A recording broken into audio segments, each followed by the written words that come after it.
마켓콕 헤드라인 시간입니다. 어제 장마감 이후부터 개장 전까지 중요한 소식들 함께 정리해 보겠습니다.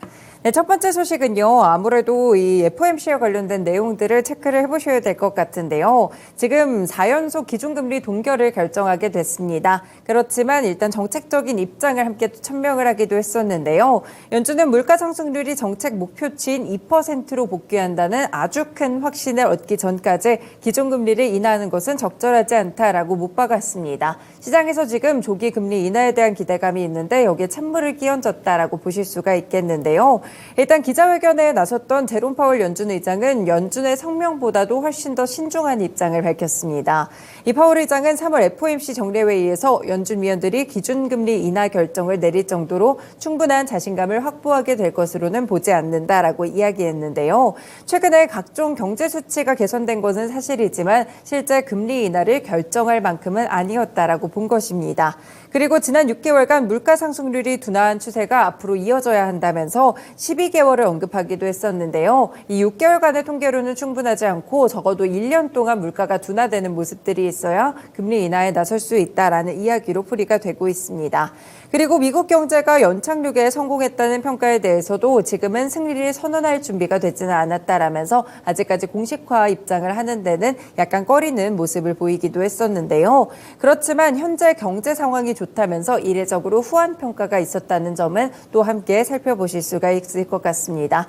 네, FOMC 이야기가 나오고 파월 의장 기자회견이 나오면서 뉴욕 증시 함께 무너졌는데요. 국내 증시는 어떻게 반응하게 될지 함께 살펴보실 필요가 있겠습니다. 네, 두 번째 소식입니다.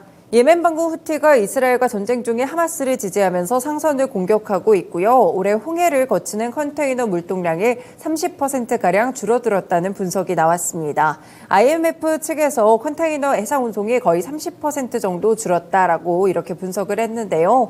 특히나 올해 초부터 물동량의 감소가 빨라졌다라고 현재는 보고 있는 상황입니다.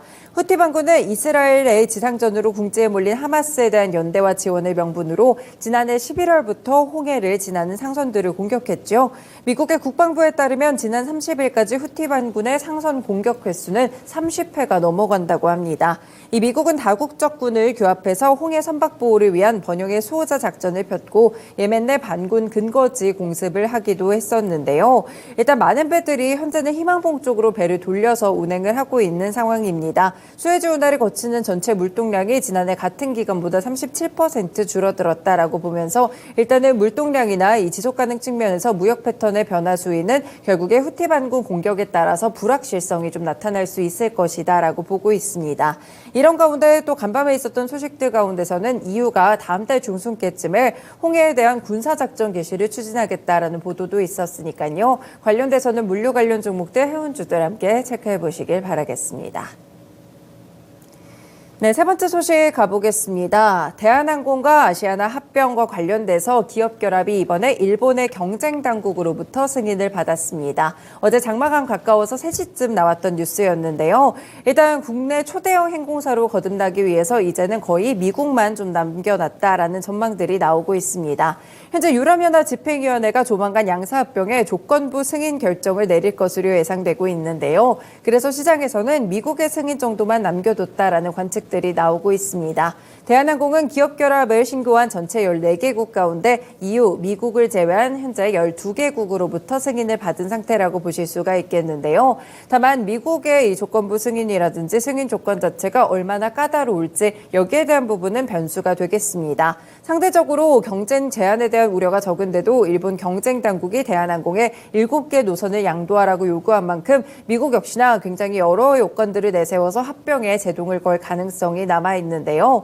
일단은 미국과도 마쿠 협상을 벌이고 있다는 점까지 체크를 해보시면서 상반기 정도의 심사가 마무리되는 것을 목표로 하고 있습니다. 과연 순항에서 이 대한항공과 아시아나 항공 합병이 좀 잘 이뤄지게 될지 체크해보시면 될 것 같고요. 관련 종목들 봅니다. 대한항공과 아시아나 항공 당연히 체크를 해보셔야 될 것 같고요. 그 외에도 저비용 항공사 종목들이 굉장히 좀 상승하는 흐름들이 시간외에서 관측되기도 했습니다. 그렇기 때문에 함께 체크를 해보실 필요가 있겠습니다. 네, 다음으로는 빠르게 실적 체크해 볼까요? 네, LG화학도 역시나 장마감 이후에 실적이 나왔습니다. 지난해 연결 기준으로 영업이익은 2조 5,292억 원으로 전년 동기 대비 15.1% 감소했다고 밝혔는데요. 같은 기간 매출은 8.4% 늘어나며 55조 2,498억 원을 기록하게 됐습니다.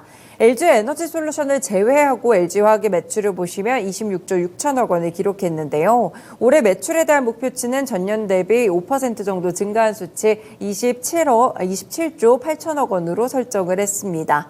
이번에 이렇게 실적이 감소됐던 주 원인은 일단 석유화학 업황이 워낙 부진하기도 했었고요. 전기차 수요 둔화에 따라서 리튬이나 핵심 광물의 가격 하락이 있었기 때문입니다.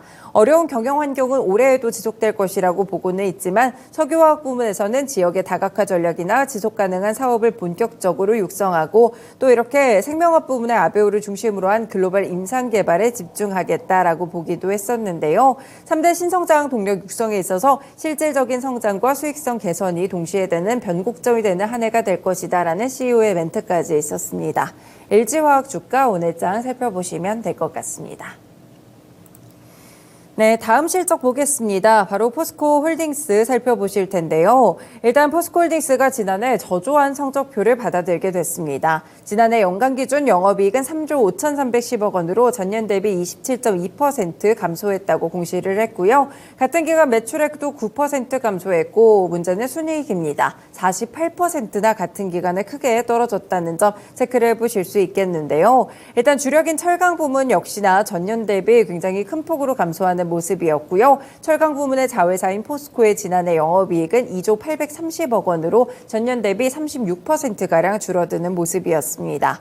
포항제철소의 냉천 범람 조기 복구 이후에 조업 안정화를 빠르게 달성해서 제품 판매가 좀 증가를 하긴 했지만 글로벌 철강 시황 자체가 워낙 좋지 않았기 때문에 이번 실적에도 타격을 받았다라고 보고 있는 상황인데요. 이와 더불어서 또 관련해서는 포스코퓨처엠의 영업이익도 보실 수가 있겠습니다. 360억 원 기록하게 되면서 마찬가지로 같은 기간 무려 78.4%나 감소하는 흐름이 나오기도 했었는데요. 지금 이렇게 관련돼서 글로벌적인 기조가 좀 좋지 않고 2차 전지 쪽으로도 악화가 나오게 되면서 그룹사 전반적으로 좋지 않았다는 점 체크해 볼 수 있겠습니다. 관련 종목 역시나 포스코홀딩스, 포스코퓨처엠, 포스코그룹주들 위주로 함께 체크해 두시면 될 것 같습니다. 네, 다음으로 삼성물산도 함께 실적 보실까요? 어제장 좋았는데요. 이 장마감 이후에도 좀 상승하는 시간에서 상승하는 모습들이 있었습니다. 삼성물산 연결 기준으로 지난해 영업이익이 2조 8,700억 원을 기록하면서 전년보다 13.5% 증가했는데요. 연간 매출은 41조 8,960억 원으로 전년 대비 3% 정도 감소하는 흐름이었습니다. 이 경영 여건이 좀 어려웠는데도 사업 포트폴리오를 다각화한 점 그리고 차별화된 사업 경쟁력을 기반으로 수익성 제고를 하면서 이 같은 실적을 냈다고 했는데요. 실제로 건설 부문 보시면 지난해 영업이익이 전년 대비 18% 이상 증가했고 매출액은 33% 정도 증가했다고 보실 수가 있겠습니다. 카타르 태양광이나 사우디아라비아 네옴터널 같이 양질의 프로젝트 매출이 다시 한번 본격화됐다고 하고요. 국내외 수주도 증가했다는 점 함께 살펴보실 필요가 있겠습니다. 상사 부분은 약간 실적이 좋지 않았고요. 패션 부문에서는 수입이나 온라인 중심의 사업 호조가 좀 있었기 때문에 전년 대비 매출액과 순이익 모두 함께 늘어났다는 점 함께 체크를 해보실 수가 있겠습니다. 일단 삼성물산은 올해 보통주 주당 2,550원 그리고 우선주 주당 2,600원의 배당을 시행하기로 했고요. 현재 보유한 자기 주식의 3분의 1인 보통주 780만 8천 주와 우선주 전략을 소각할 계획이라고 밝혔습니다. 소각 규모는 시가 기준으로 1조 원 이상이 추진된다는 점 체크해 보실 수 있겠네요. 그래서 시간에서 올랐던 삼성물산입니다. 정규장 흐름 이어지게 될지 삼성물산의 주가 흐름까지 체크해 보시길 바라겠습니다. 네, 이렇게 개장 전에 중요한 소식들 6가지 함께 정리해 드렸습니다. 지금까지 마켓코 헤드라인이었습니다.